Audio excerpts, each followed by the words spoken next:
दोस्तों सवाल ये है कि हम कैसे टूरिज्म को सेफ रख सकते हैं, कैसे टूरिस्ट पैलेसेस को जो है वो सेफ रख सकते हैं और कैसे लोगों के अंदर ये भरोसा दिला सकते हैं कि आप जो है वो बिल्कुल सेफ हैं और आपकी जान की हिफाजत करना न केवल केंद्र सरकार की जिम्मेदारी है बल्कि हिंदुस्तान के प्रत्येक एक उस व्यक्ति के मन में ये दृढ़ विश्वास पैदा करना है कि टूरिस्ट पैलेस को लेकर के अगर आपको कभी भी मौका मिले घूमने के लिए तो आप बिल्कुल सेफ हैं। इसके लिए हम क्या बेहतर कदम उठा सकते हैं और क्या केंद्र सरकार को बेहतर कदम उठाना चाहिए, क्या जिम्मेदारी बनती है वहाँ की सिविलियंस की और क्या जिम्मेदारी बनती है वहाँ की जो है वो लोकल पुलिस की।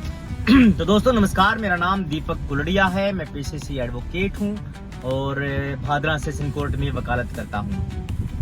साथियों, पहलगाम अटैक जो हुआ वो न केवल एक आतंकवादी हमला था बल्कि उन टूरिज्म के मुंह पर एक प्रकार से धब्बा है कि केंद्र सरकार उन लोगों की जान की हिफाजत करने में विफल रही। हालांकि आदरणीय प्रधानमंत्री नरेंद्र मोदी ने जो है वो तुरंत प्रभाव से जो है सर्वदलीय बैठक भी बुलाई और बैठक में ये चर्चा भी की गई कि केंद्र सरकार की कहीं कहीं चूक हुई है।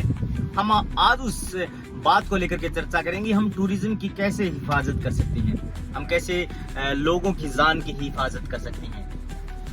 तो साथियों, हालांकि मोदी जी 48 घंटे बीत जाने के बाद भी बिहार की एक चुनावी रैली में व्यस्त थे, उनके फुटेज वायरल हो रहे हैं। वो जो है वो बिहार के मुख्यमंत्री नीतीश कुमार यादव है, उनके साथ ठहाके लगाते हुए किसी बात पर चर्चा कर रहे हैं। ऐसा लगता है कि वो इस मुद्दे को लेकर के गंभीर नहीं है। ऐसा लगता है कि वहां के लोगों ने जान जो दी है उसकी कोई कीमत नहीं है। देश के मुखिया का ये कर्तव्य है कि वो वहां पर जाकर के आतंकवादी हमला हुआ है पहलगाम में जाकर के न केवल अमित शाह को भेजे बल्कि खुद जाकर के आए और लोगों के बीच में ये भरोसा दिलाए कि टूरिज्म जो है टूरिस्ट को जो है वो सेफ रखना सरकार की जिम्मेदारी है, टूरिज्म को सेफ रखना सरकार की जिम्मेदारी है। मैं बताना ये चाहता हूं आपको कि टूरिस्ट पैलेसेस को अगर सेफ रखना है, जम्मू कश्मीर में ज्यादा टूरिस्ट पैलेसेस है नहीं। अगर आप ठीक तरीके से मैनेजमेंट करें, अगर आप ठीक तरीके से जो है वो बंदोबस्त करें तो डेफिनेटली प्रत्येक एक जान की हिफाजत की जा सकती है। हम उम्मीद रखते हैं कि इस घटना के बाद आगे से ऐसी कोई घटना नहीं होगी। टूरिज्म को लेकर के हम टूरिस्ट स्पॉट को जो है वो कैसे प्रोटेक्ट कर सकते हैं। जम्मू कश्मीर में मान लीजिए आप गुलमर्ग, पहलगाम और जो है वो सोनमर्ग और एक दो और टूरिस्ट पैलेसेस हैं, क्यूसबर्ग है, इस टाइप में से कोई नाम है, बेताब वैली और जो है वो बरसेनी वैली। और हिमाचल प्रदेश के अंदर आप मान लीजिए मनाली के अंदर सोलांग वैली और जो है वोटल टनल जो है, और आप मान लीजिए कसोल है या आप मान लीजिए कुल्लू के कुछ टूरिस्ट पैलेसेस हैं। मनाली के अंदर हिडिंबा टेम्पल है, मनाली के अंदर जो है वो वहां पर जो स्ट्रीट वॉक करते हैं, मॉल रोड है, शिमला के अंदर मॉल रोड है, क्राइस्ट चर्च है और शिमला के अंदर हाटू पीक है, टेम्पल है। ज्यादा नहीं है दोस्तों, अगर आप गिनती के टूरिस्ट पैलेसेस माने जो मोस्टली जहां पर लोग विजिट करते हैं, जहां पर पब्लिक 2, 3, 4, 5 हजार तक गैदरिंग होती है, वो मोस्टली 50 के आसपास होंगे। तो प्रत्येक जगह पर अगर आप 2 या 3 सुरक्षाकर्मी अवेलेबल कराएं जिनके हाथ में गन्स हों, जिनके पास वो तमाम संसाधन हो जिनसे कि आतंकियों का मुकाबला किया जा सके, जिसके लिए आतंक का मुकाबला किया जा सके, और आतंकी जो है वो कम से कम हमला करे तो 100 बार सोचे कि वहां पर जो है वो सुरक्षा के पुख्ता इंतजाम है। आप अपनी इंटेलिजेंस को इतना एक्टिव करिए कि आतंकी कोई भी हमला करने से पहले कम से कम 100 बार सोचे कि इंटेलिजेंस के अंदर हमारी पुख्ता रिपोर्ट जा चुकी है। इंटेलिजेंस को इतना एक्टिव करिए आप लोकल्स के अंदर, सिविलियंस के अंदर, कि कोई भी लोकल का भी अगर इस तरीके का बिहेव करता है, आपको सस्पेक्टिव पर्सन दिखता है, तो तुरंत प्रभाव से आप लोकल पुलिस को जो है वो इन्फॉर्म करें। इससे टूरिस्ट पैलेस सेफ होंगे। अगर जो बेसर्न वैली है जहां पर ये घटना हुई पहलगाम के अंदर, वहां पर पुख्ता इंतजाम होते, अगर सिक्योरिटी गार्ड्स होते, 1.5 घंटा तक वीरेंद्र नरवाल जीवित रहा। सरकार की जिम्मेदारी ये बनती थी कि तुरंत प्रभाव से वहां पर जो है वो सुरक्षा कर्मियों को भेजिए। पुलिस थाना है पहलगाम के अंदर और 1.5 घंटा तक पुलिस वहां पर नहीं पहुंचती है, तो ये फेलियर नहीं है प्रशासन का? क्या आपको पूरे पुलिस थाने को सस्पेंड नहीं करना चाहिए इस बात को लेकर के कि 1.5 घंटा बीत जाने के बाद भी आपका कोई भी पुलिसकर्मी वहां पर पहुंचता नहीं है? मारने वाले कम से कम 2, 3, 4 व्यक्तियों से ज्यादा नहीं थे। वो अपना काम करके इतनी सफाई से तितर हो जाते हैं कि आप लोगों तक 1.5 घंटे तक कोई भी आपका फीडबैक नहीं मिलता।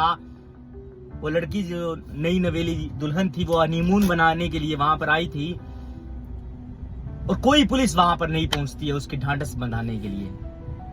ये प्रशासन का फेलियर है, ये इंटेलिजेंस का फेलियर है। इसीलिए ये जरूरी है कि आपको पहलगाम के अंदर सुरक्षा कर्मियों के पुख्ता इंतजाम करने होंगे। न केवल पहलगाम के अंदर बल्कि बेसरन वैली है, बेताब वैली है, तमाम जो वैली है, जो टूरिस्ट स्पॉट जहां पर है, मेन रोड है, इंटेलिजेंस को आपको एक्टिव करना होगा। पुलिस थाना होने के बावजूद भी अगर 1.5 घंटा तक पुलिस थाना नहीं पहुंचता है तो पुलिस थाने को सस्पेंड होना चाहिए।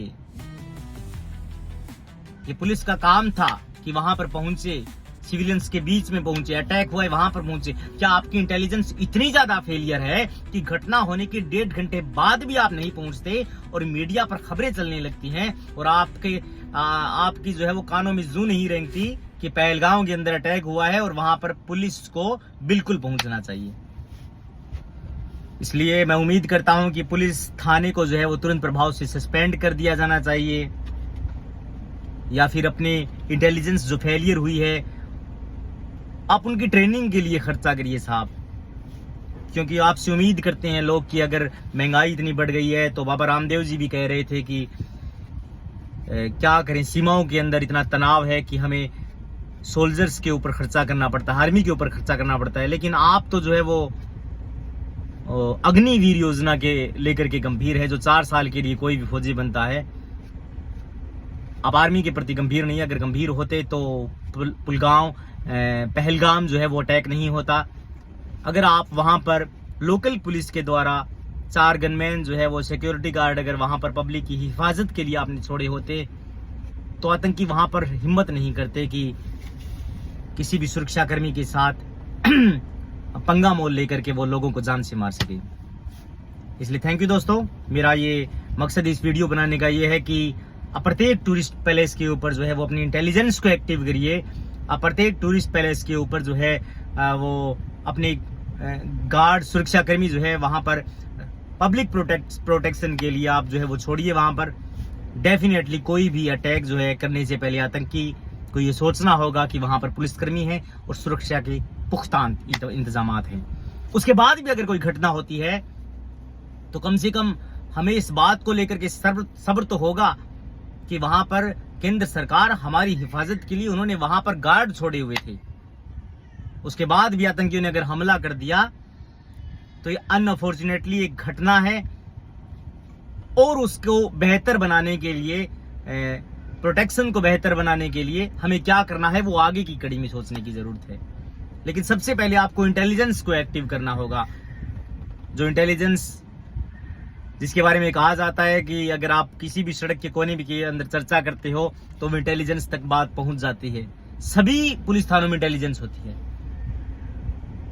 अब इंटेलिजेंस वो कैसी होती है वो उस इंटेलिजेंस के ऊपर डिपेंड करता है। वहां के थाना प्रभारी, वहां के SHO, वहां के SP के ऊपर निर्भर करता है कि वो किस तरीके से काम कर रहा है। इसलिए थैंक यू दोस्तों।